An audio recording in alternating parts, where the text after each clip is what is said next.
Let's talk about working with sessions. Sessions allow us to actually have variables stored across the entire time that the user is actually visiting our website. There's a timeout period and things like that, and it allows us to actually store variables like whether or not the user is logged in, their username, maybe their user ID, things like that. And we're able to set those and read those as we need to. You can register certain session variables as we're going to see, and you can see in this example, if we have a session that doesn't have any information, at some point we can set the variables. I'll show you how to do that. And then we can read the session. Now you see it's been read effectively. And we can also destroy the session. So we can destroy those variables if somebody logs out of the system, for example. So we'll take a look at that, how it works, and how it relates to a login system that we're also going to talk about as well, where you can log in and register and things like that. Everything's going to work very, very nicely in that regard. So there are a few different projects here, little scripts and things that we can actually look at. And we'll also look at how to register and how to read variables that are actually registered in the session information. But first we're going to look at the session super globals.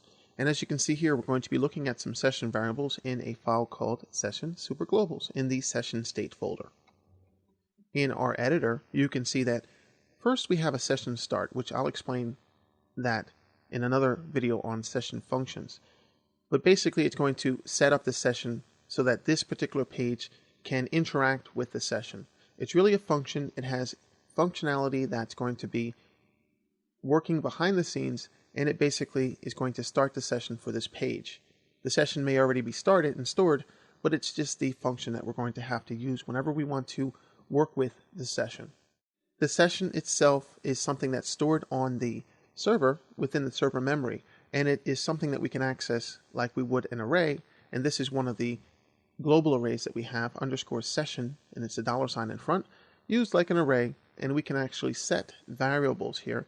And I set the keys here, I set them in uppercase because I consider them to be kind of special, and whenever I set session variables, I want to see them. Similar to constants, I want to know when they're there. So that's why I put them in caps. You don't have to, but it's more clear that way. And then you can use true or false, numeric data, all put in as strings, whatever you need to do, and reference them as you would other variables, and there's different ways that you can work with them. As you can see here, we have a way to check to see if the session logged in is set, for example, just like we would a variable. If it is set, then we want to actually reference that value, and that's going to see if it's true or false. So if it's not set, we have to further go in there and do another if condition and see if it's going to be a true value. So not only does it have to be set, but it has to be set to true, because the user could actually be logged out, or there could be some kind of break in the code that's not functioning correctly, because you really should check to see if it's set and whether it has been set to true. Those are the two concerns. And when you do that, then you're going to see that the user is logged in, and you can actually echo out that information, username, things like that. And we can actually put a space in between there just to make it a little bit more clear. And you can see that I have the user ID and the name there that we can take a peek at. Also know that you can unset things as well using the unset keyword, and it works just like any other variable. So that's pretty much how you can go through and manipulate that in many cases.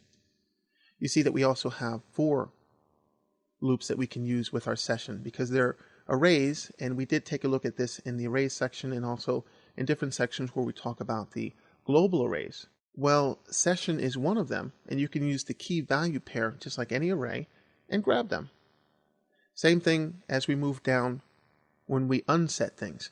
And maybe you want to use the unset to unset everything together. If you're going to log out or something like that, you can use a for to do that. So we can loop through as we need to. Note that we can set it this way on the bottom, and then we can also do an is set here as our last example. And then when we look at the examples, you can see basically what we're doing here.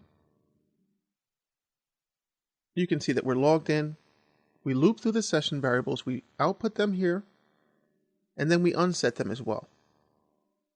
And then when we try to loop through them again, we can see that, whoops, nothing is set, because the session count is going to be 0. And that's because we unset everything. So you get the idea. This is going to be used across pages. So any page that uses session start and manipulates the session can look at these variables, and it makes it a lot easier to actually pass information between pages with form data, for example. And I use this often when I create forms. It makes for a lot easier processing. We'll see that when we look at our registration forms and things like that as we get into more advanced parts of the training.